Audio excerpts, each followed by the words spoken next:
My mother-in-law, Jennifer, has a twin sister named Brenda who lives in another city. Brenda came to visit Jennifer one summer, and we all ended up spending time together. I wasn't familiar with Brenda before, so when I first saw her, I mistook her for Jennifer. But let's cut to the chase. It was a hot summer. Jennifer invited me, my wife Laura, and the kids to spend some time at her house. But Laura was bored with the countryside and decided to return to the city after a couple of days, leaving us with the children. Jennifer, as always, welcomed us warmly. She set the table, took care of everything, and didn't make me work in her vegetable garden all day, even though she had a lot to do around the house. A few days after we arrived, we went to visit Jennifer's sister, Brenda. They are so much alike that it is almost impossible to tell them apart, except in their clothing. Jennifer is more reserved, often wearing a robe or modest clothing, while Brenda is much more relaxed. She walks around the yard in nothing but swim trunks and flip-flops. I'll be honest. Laura and I were going through a rough patch, fighting most of the time. So when I saw Brenda, who was outgoing and comfortable, I couldn't help but take notice. She was attractive, with a trim figure for her age. They were both in their early 50s. Brenda was always laughing, running around the yard in her bathing suit, her carefree energy attracting my gaze. There was a beguiling confidence about her that made her quite attractive. As time went on, Brenda began to show me more attention, pouring me tea, making sure I had enough to eat. It wasn't anything egregious, but there was a spark between them. She smiled at me, her eyes lingering a moment longer than necessary. I was beginning to sense that there was something between us, and I wasn't shy about it. After all, Brenda wasn't my mother-in-law, and she wasn't a close relative, so I justified it to myself. What harm could a little flirting do? One afternoon, I decided to take things a little further.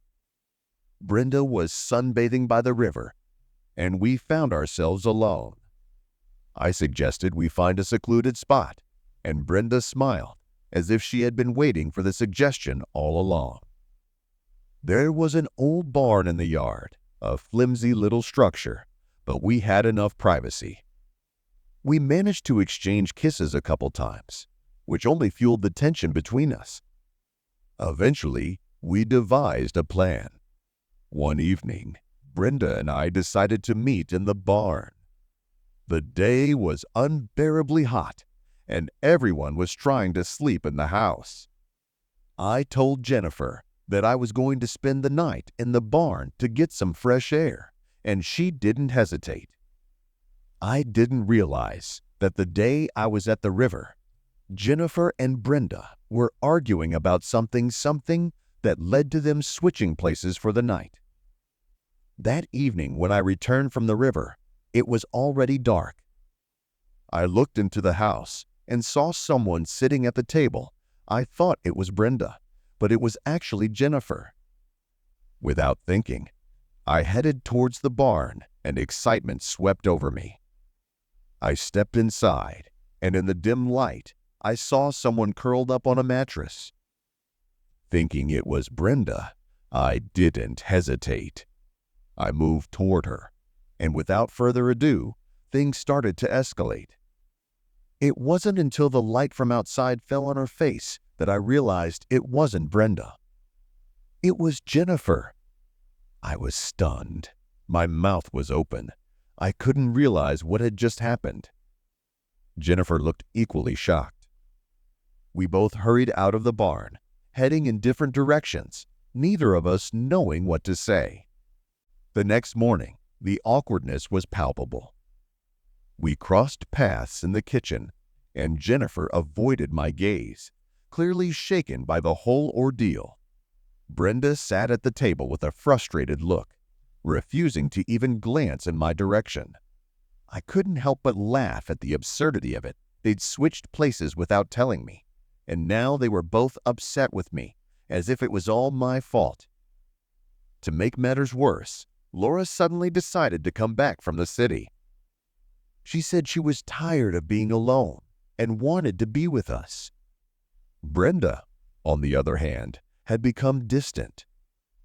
She stopped joking. Her lightheartedness disappeared overnight. Laura noticed the change in Brenda's behavior and even scolded her for wearing a bathing suit, saying it was inappropriate when children were around. Brenda reluctantly threw on her robe, and her smile disappeared. When it was time to leave, the goodbye was not sincere. Brenda barely acknowledged me, and Jennifer was polite but aloof. The last time we sat at the table drinking tea, Brenda looked at me and then quickly lowered her eyes, her cheeks flushed. I knew she was still thinking about what might have happened if everything had gone according to plan. I stayed with Laura and the kids for another week, all the while trying my best to keep my fantasies in check. I caught myself looking at Jennifer a couple times, but quickly shook those thoughts away. I had to be careful after all. Things were already confusing enough,